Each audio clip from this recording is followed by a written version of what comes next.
यज्ञार्थात कर्मणोन्यत्र लोकोयम कर्मबंधन. हा, यज्ञार्थात यच्या खाली आघात, कर्मणो कच्या खाली आघात, कर्मणोन्यत्र न्यच्या खाली आघात, लोकोयम अनुस्वराचा ङ, कर्मबंधन कच्या खाली आघात, बच्या खाली आघात. तदर्थं, तदर्थं दच्या खाली आघात, अनुस्वराचा ङ, कर्म कच्या खाली आघात, कौंतेय मुक्त संगस मुच्या खाली आघात, सच्या खाली आघात, मुक्त संगस विसर्गाचा स, समाचर. पुन्हा एकदा बघा. यज्ञार्थात यच्या खाली आघात, कर्मणो कच्या खाली आघात, न्यत्र न्यच्या खाली आघात, लोकोयं अनुस्वराचा ङ, कर्मबंधन कच्या खाली आघात, बच्या खाली आघात, तदर्थं दच्या खाली आघात, अनुस्वराचा ङ, कर्म कच्या खाली आघात, कौंतेय मुक्त संगस मुच्या खाली आघात, सच्या खाली आघात, विसर्गाचा स, समाचर. श्लोक बघा. यज्ञार्थात कर्मणोन्यत्र, यज्ञार्थात कर्मणोन्यत्र लोकोयं कर्मबन्धनः, लोकोयं कर्मबन्धनः. यज्ञार्थात कर्मणोन्यत्र लोकोयं कर्मबन्धनः.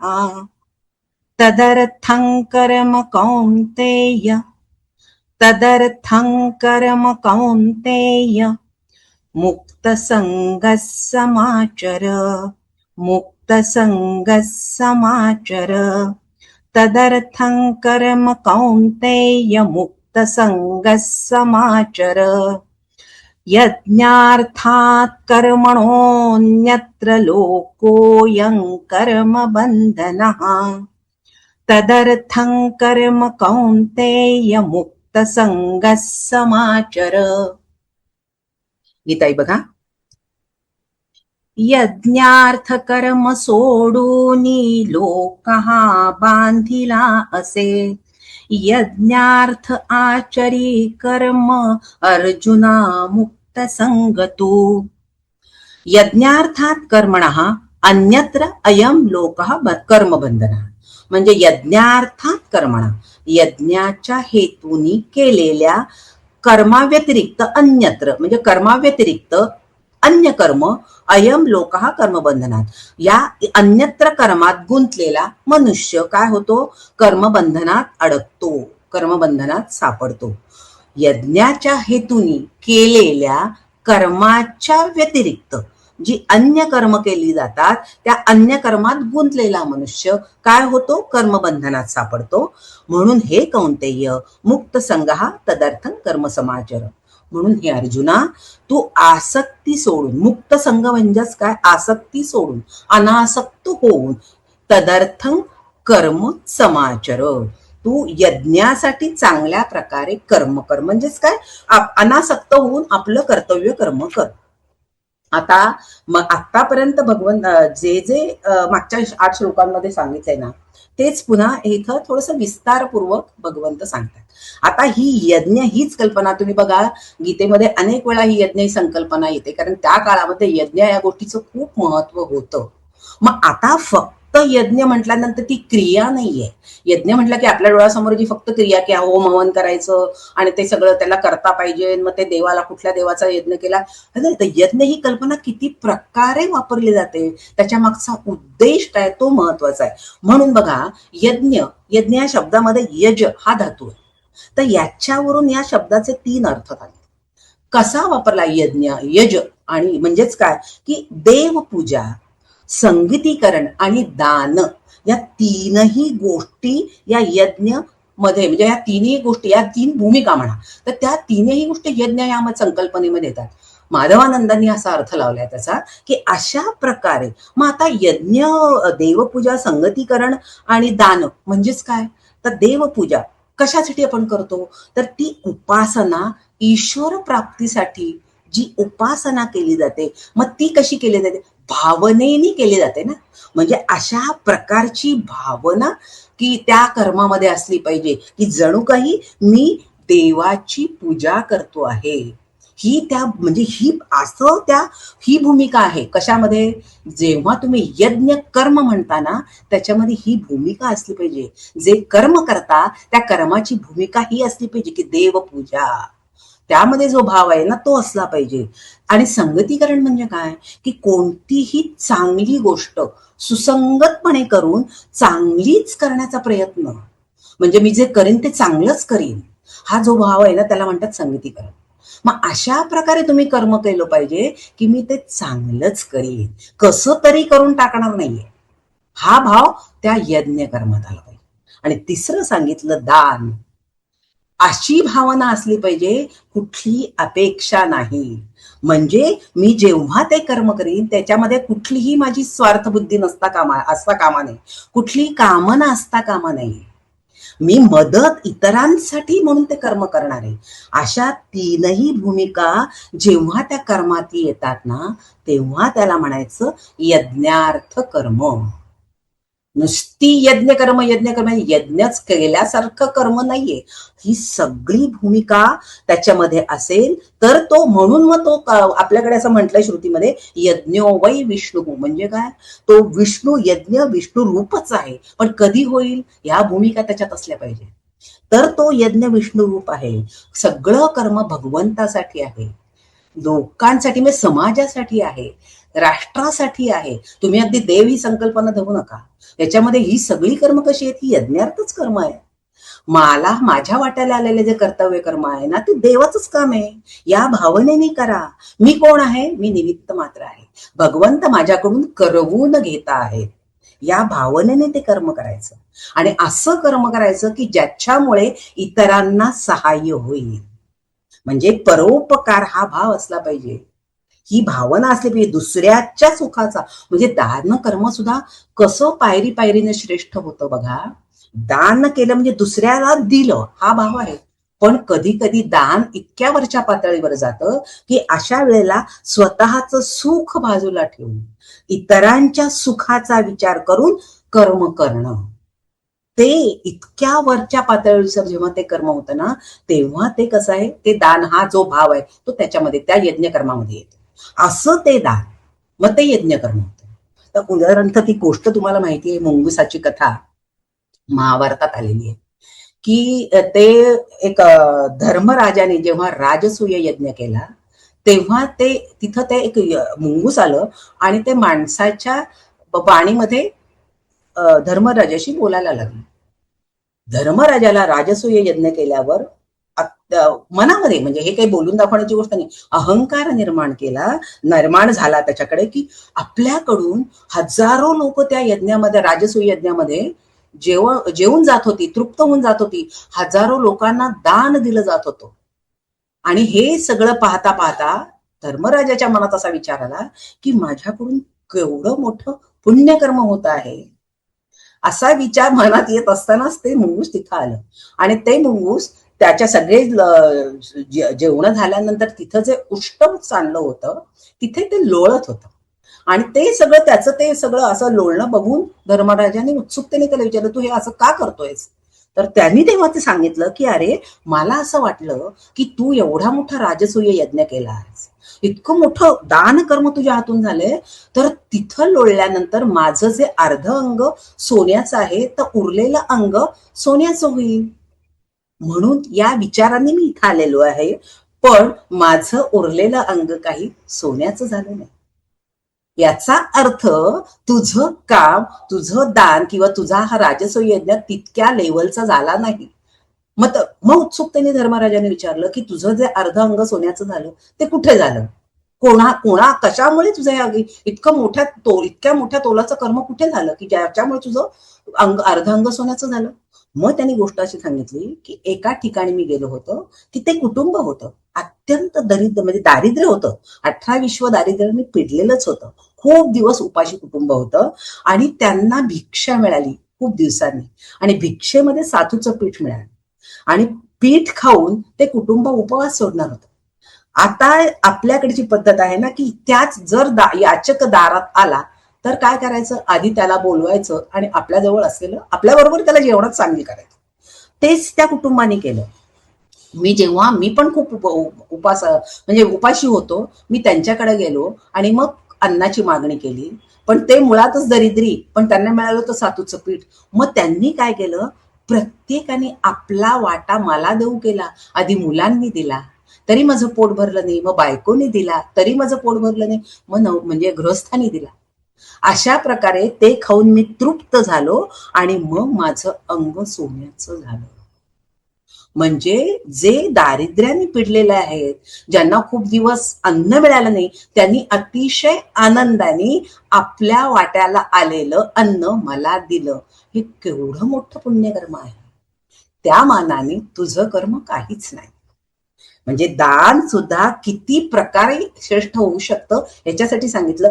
यज्ञ संकल्पनेमध्ये ही दान ही भावना कशी येते त्याच्यासाठी सांगितलं की अशा प्रकारे धर्मराजाचं कर्म हे यज्ञार्थ कर्म झालं का नाही, पण त्या ब्राह्मणाचं कर्म मात्र यज्ञार्थ कर्म झालं.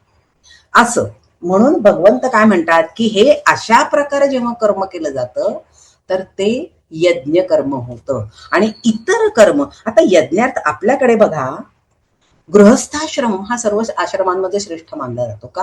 कारण गृहस्थाश्रमामध्ये अशा प्रकारची काही कर्म जी गीतेमध्ये आपण सांगतो कर्तव्य कर्म करण्याचा सगळे अधिकार कशामध्ये, तर गृहस्थाश्रमामध्ये. गृहस्थाश्रमामध्ये मनुष्य यज्ञ कर्म करू शकतो, अन्नदान करू शकतो, देवयज्ञ करू शकतो. आपल्याकडे 5 प्रकारचे यज्ञ सांगितले गृहस्थाला, की आपली कर्म कशी करावी. तर त्याच्यासाठी संस्कृतमध्ये गृहस्थाला काय म्हणतात, गृहमेधिन. मेधिन म्हणजे यज्ञ. म्हणजे तुम्ही आपला गृहस्थाश्रम असा चालवला पाहिजे की ते यज्ञ कर्म झालं पाहिजे. आणि त्याच्यासाठी गृहस्थाला 5 यज्ञ म्हणजे 5 कर्म महत्वाचे सांगितले, की गृहस्थाश्रमात तुम्ही गेल्यानंतर कोणती कर्म केली पाहिजे. तर एक सांगितले देवयज्ञ. देवयज्ञ म्हणजेच काय, देवांना आपण शब्दशः अर्थ काय, ही रोजच्या रोज देवांसाठी यज्ञामध्ये आहुती त्या काळामध्ये केली जायचं. यज्ञ केले म्हणजे थोडक्यामध्ये काय, आपण आजच्या काळात देवपूजा समजूया, की देवांना अग्नीमध्ये आहुती देण म्हणजे हे देवयज्ञ. मग आता त्याचा खरा अर्थ काय समजायचा, तर आपल्याकडून जगामध्ये जी सात्विक शक्ती आहे, सत्व शक्ती आहे, ती वाढावी म्हणून आपल्याकडून जास्तीत जास्त प्रयत्न करायचे. म्हणजेच काय, गृहस्थाश्रमामध्ये असताना जास्तीत जास्त सात्विक कर्म केली गेली पाहिजे, असा तो अर्थ आहे. शब्दशः अर्थ देवांसाठी यज्ञात आहुती देणे हा शब्दशः अर्थ आहे. पण लाक्षणिक अर्थ हा असा आहे की आपण सत्वशक्ती वाढावी म्हणून सात्विक कर्म करावीत. दुसरं सांगितलंय की अशी कर्म देवाचं काम करताना आपण काय करतो, निस्वार्थ भावना, त्याच्यामध्ये निस्वार्थ भावना आहे. मग तीच भावना इथे असली पाहिजे. जेव्हा जेव्हा आपल्या वाट्याला कर्म येतात ती कर्म सात्विकता असली पाहिजेत आणि पुन्हा कशी आहे, निस्वार्थ भावनेने केली पाहिजे. दुसरं पितृयज्ञ. पितृयज्ञ म्हणजे काय, पितरांसाठी तर्पण करणं, श्राद्ध करणं, या सगळ्या गोष्टी कशात येतात, पितृयज्ञात येतात. मग त्याचा खरा अर्थ काय, घरोघरी त्या याच्यामध्ये प्रत्येक दरवर्षी श्राद्ध करतात लोक, ती सगळ्या क्रिया करतात. पण त्याचा खरा अर्थ असा आहे की आपल्याला पूर्वजांकडून जे संस्कार प्राप्त होतात ना, पिढ्यानपिढ्या काही गोष्टी आपल्या घरामध्ये संस्कारांनी आलेल्या असतात. काही घरांमध्ये उत्कृष्ट प्रकारचे काय असतं तर संस्कृतचा अभ्यास झालेला असतो, काहींकडे एखादं गाण्याची कला असते, काहींकडे नृत्य कला असते. म्हणजे अशी जी परंपरेने आलेली सांस्कृतिक गोष्टी आहेत त्या जपणं, त्याप्रमाणे आचरण करणं आणि पुढच्या पिढीला ते शिकवणं, याला म्हणायचं पितृयज्ञ. फक्त आपण ते काय करतो, अर्थ लावतो, हा आम्ही करतो बाबा, आमच्या पुत्रांसाठी श्राद्ध करतो, पण श्राद्ध करता ते ठीक आहे, पण तुमच्या पूर्वजांच्या चांगल्या गोष्टी तुम्ही काय आणल्यात, तुमच्यामध्ये त्या बांधण्याचा प्रयत्न केलात, पुढच्या पिढीला सांगितल्यात, त्या केल्या, तर तो पितृयज्ञ आहे. भूतयज्ञ म्हणजे काय, की कुठल्या ना कुठल्या स्वरूपात सृष्टीमधल्या भूतांना देणं, म्हणजे खरा अर्थ काय, का बली प्रदान करणं असा त्याचा अर्थ आहे. भूत मात्रांना उद्देश. मग काक बली हा शब्द आपल्याकडे वापरला जातो बघा, म्हणजे कावळ्यासाठी ठेवलेलं अन्न. काकबळी म्हणजे ठेवलं. मग थोडक्यामध्ये जे जे प्राणी, जे जे पशु पक्षी या सृष्टीमध्ये आलेले आहेत त्यांच्या संवर्धनासाठी काम करा किंवा निदान सहाय्य करा. आणि काहीच जमलं निदान प्रेम करा. हे तर जमू शकतं. दारात आलेल्यांना तुम्ही हाड करून मारू तरी नका, कुत्र्यांना, मांजरांना किंवा जे काही येतील ते. त्यांच्यावर प्रेम करा, त्यांना खायला घाला, कारण ते आपल्यासारखेच या जगामध्ये आलेले आहेत याची जाणीव ठेवा. थोडक्यात त्याला म्हणायचं भूतयज्ञ. नंतर सांगितलं मनुष्ययज्ञ. मनुष्ययज्ञ म्हणजे काय? अतिथी भोजन आपल्याकडे समजलं जातं की जो दारी आलेला आहे त्याला अन्नदान करा किंवा आपल्याबरोबर जेवायला वाढा.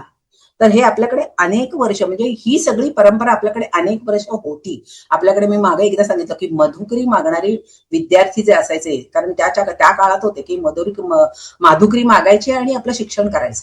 मग असे कुटुंबांना जोडलेली मुलं असायची, अनेक कुटुंबात ती जेवायला यायची. मग हे काय आहे? हा मनुष्ययज्ञ आहे. आपल्या बरोबर तीही मुलं आपल्याच घरातल्या मुलांसारखी आहेत असं समजून त्यांनाही जेवायला वाढणं, हा प्रकार आहे. अजून काय आहे? आता हे प्रत्येक वर्षी आताच्या काळात शक्य नाही. मग काय कराल की तुम्ही सद्भावनेने लोकांना मदत करा. अन्नदान जिथं चालेल तिथे द्या, मदत करा. तिथे तुम्हाला पैशाने नाही जमलं निदान शारीरिक कष्टांनी तरी करा. हे सगळं काय? हे मनुष्ययज्ञ आहे. पुढे सांगितलं ब्रह्मयज्ञ. ब्रह्मयज्ञ म्हणजे पूर्वीच्या काळी वेदाध्ययन आहे. आता काय आहे? वेदाध्ययन करणं शक्य नाहीये आम्हाला संस्कृत येत नाहीये. मग काय कराल? मग सद्ग्रंथांचं वाचन करा, ज्ञानेश्वरीचं वाचन करा, दासबोध वाचा, भगवद्गीता वाचा. हे जे आहे ते वाचन करा, मनन करा, चिंतन करा, संतांची चरित्र वाचा. म्हणजे याला म्हणायचं एका प्रकारचं तो ब्रह्मयज्ञ. आणि हे कधी सांगितलं? हे गृहस्थाश्रमामध्ये असताना सांगितलेले यज्ञ आहे की अशा प्रकारे आपल्याकडे आपल्या बरोबर आपल्या पूर्वजांची जाणीव कशी ठेवायची, आपल्या बरोबर सभोवतालच्या सृष्टीची जाणीव कशी करायची ठेवायची, ही सगळी आपल्यावर ऋण आहे. आणि ती ऋण अशा प्रकारे फेडायची. म्हणजे काय होतं? ही सगळी यज्ञार्थ कर्म होतात. म्हणजे कर्तव्य बुद्धीने कर्म करायचं हाच अर्थ इतकं विस्तारपूर्वक सुद्धा आपल्याला बघता येतो. वेगळं काहीच करायचं नाही. आपल्या वाट्याला आलेलं कर्म या पद्धतीने करायचं, याला म्हणायचं. म्हणजे मग काय होतं? कर्माचं बंधन लागत नाही. अशा प्रकारे कर्म केलीत ना, इदन्न मम असं म्हणून जेव्हा कर्म करता तेव्हा म्हणजेच काय? हे जे मी करतो ते भगवंत माझ्याकडनं करून घेतो या भावनेने केलं जाते. म्हणजेच मग कर्तृत्वाचा अहंकार नाही, भोक्तृत्वाचा अहंकार नाही, कर्मफलासक्ती नाही. मग ही सगळी बंधनं आहेत ती अन्यत्र कर्मांमुळे लागतात. कर्तव्य कर्मामध्ये काय आहे? ते कर्म अशा प्रकारे जर केलं तर त्या कर्माचं बंधन लागत नाही असं भगवंत म्हणतात. कारण म्हणून त्याला यज्ञार्थ कर्म म्हणतात. आता इथे जे भगवंत म्हणतात की यज्ञार्थात कर्मणोन्यत्र. आता अन्यत्र कर्म, अन्य कर्म म्हणजे काय? ही सगळी झाली. मी हे सांगितलं की यज्ञार्थ कर्म म्हणजे काय ते सांगितलं. मग अन्य कर्म म्हणजे काय? मग जेवढी म्हणून ज्या कर्मामध्ये कामना आहे ती सगळी सकाम कर्म किंवा जी शास्त्रांनी निषिद्ध ठरवली ही कर्म करू नये, चोरी करू नये किंवा वेगवेगळ्या प्रकारची व्यसनं करू नये, ही सगळी निषिद्ध कर्म आहे. ही सगळी कर्म अन्यत्र कर्मामध्ये येतात. किंवा आपल्या वर्णाचं कर्म सोडून दुसऱ्या वर्णाचं कर्म करणं, हे सुद्धा काय आहे? हे सुद्धा एका प्रकारे अन्य कर्मच होतं. पुढे ते आता तिसऱ्या अध्यायाचं परधर्मो भयावहा म्हणून भगवंतांनी सांगितलं. आपल्या वाट्याला आलेलं कर्मच कर्तव्य कर्मच करणं. दुसऱ्याचं कर्म म्हणजे आपण असं म्हणतो ना, तुझ्या वाट्याला जे केलंय दुसऱ्याचं बघायला जाऊ नकोस. दुसऱ्याला किती छान आहे त्याच्या तिचं किती चांगलं चाललंय म्हणून तू जर तिच्यासारखी वागायला गेलीस तर ते योग्य नाहीये. हेच सांगायचंय की परधर्मो भयावहा म्हणून गीतेने पुढे सांगितलं. पण ते म्हणजे आपल्या वाट्याला आलेलं काम सोडून दुसऱ्याचं कर्म करायला जाणं हे सुद्धा अन्य कर्मामध्ये येतं. आणि सकाम भावनेने केलेलं कर्म हे सुद्धा कसं आहे? अन्य कर्म आहे, सकाम कर्म आहे. आणि किंबहुना ते निषिद्ध कर्म सुद्धा आहे. करू नये. मनामध्ये कुठली तरी कामना, कारण कामना कधी संपतच नाही. तुम्हाला जर स्वतःची प्रगती करून घ्यायची असेल तर म्हणून सांगितलं की जास्तीत जास्त कर्म कसं करा, तर ते निष्काम कर्म करा, अनासक्त होऊन कर्म करा. आणि म्हणून भगवंत, आणि ते कसं करा, समाचरण म्हणजे उत्तम प्रकारे त्याचं आचरण करा. वाट्याला आलेलंच काम आहे. म्हणजे मला ते कितीही आवडत नसलेलं आहे, एखादा, जसं आपण म्हणतो ना की शाळेमध्ये असताना आपल्याला अनेक विषय आपल्याला अभ्यासावे लागतात, मग सगळेच विषय काय आपल्याला आवडत नाही. मग एखाद्याला समजा फॉर एक्झाम्पल एखादा गणित विषय आवडतच नाही, पण तो अभ्यास करावाच लागतो का, कारण त्याच्याशिवाय पुढे जातच येत नाही. मग ते जर तुला अभ्यास आवडत नसला तरी सुद्धा जे तुझ्या वाट्याला आलेलं आहे ते कर ना. ते कसं कर, उत्तम पद्धतीने कर, जास्तीत जास्त प्रयत्न करून घे विषय समजून घेण्याचा. याला म्हणायचं की जास्तीत जास्त समाचर, उत्तम प्रकारे आचरण कर. मग वाट्याला आलेलं काम इथं तरी मी सांगितलं की विषयाचं, मग अगदी सामान्य काम का असेना, घरामध्ये कार्य आहे, माझीच मैत्रीण माझ्याकडे आलेली आहे, मी तिला, ती म्हणली की मला काहीतरी काम सांग, मी म्हटलं हा ठीक आहे, ती उष्टी खरकटी ती भांडी आहेत ना बेसिन मध्ये पडलेली ती घासून टाक. पण ती जर माझी खरंच मैत्रीण असेल ती आनंदाने करेल. ती म्हणली काही का असेना, असं नाही म्हणणार मला हे काय भांडी घासण्याचं काम काय मला सांगते, काय कमाल आहे बाईची सुद्धा, असं म्हणणार नाही का, कारण मनापासून तिने मला सांगितलंय ना, माझ्या मैत्रिणीने मला सांगितलेलं काम आहे, मी आनंदाने करेन, म्हणजे ते चांगलं आहे. मग तिने मला ना फुलं देण्याचं आणि हार देण्याचं काम नाही सांगितलं, लग्न कार्यामध्ये मला ते आवडेल कारण तिथं मिरवायला मिळतंय. मला अत्तर लावण्याचं काम नाही सांगितलं, मला काय काम सांगितलं, हे असलं काहीतरी काम. हा भाव नाहीये मनामध्ये. याला म्हटलंय की आचरण कसं पाहिजे, कुठल्या भावनेने करायचं, वाट्याला आलं ना आनंदाने करायचं. आणि किंबहुना हे भगवंत सांगतात ना, ते स्वतः तसं वागतात म्हणून सांगतात. महाभारतात बघा ना, जेव्हा भगवंताने अर्जुनाच्या रथाचं सारथ्य करण्याचं काम हाती घेतलं, तेव्हा त्यांनी काय केलं की संपूर्ण युद्ध झाल्यानंतर काय व्हायचं की सगळं युद्ध संपलं की सगळेजण आपापल्या शिबिरामध्ये परत जायचे, आणि मग आंघोळ वगैरे जी कर्म असायची ती सगळी चालायची, सगळी स्नान संध्या. पण त्यावेळेला भगवंत काय करायचे, भगवंत पहिल्यांदी रथातून घोड्यांना मोकळं करायचे, त्यांचं काय करायचे, त्यांना दाणा पाणी चारायचे, त्यांचा खरारा स्वतः करायचे, आणि सगळं झाल्यानंतर अर्जुनाची सेवा करायचे, अर्जुनाचं अंथरूण घालून ठेवायचे. सारथ्य करणाऱ्या माणसाने जी जी कामं करायची ती सगळी भगवंत करायचे, आणि नंतर मग आपलं काम करायचं. म्हणजे आधी केले मग सांगितले, हे सगळं भगवंतानी केलेलं आहे. ते मग जेव्हा भगवंत असा गीतेमध्ये उपदेश करतात की ते सगळं कर्म समाज उत्तम प्रकारे आचरण कसं करायचं, तर असं करायचं.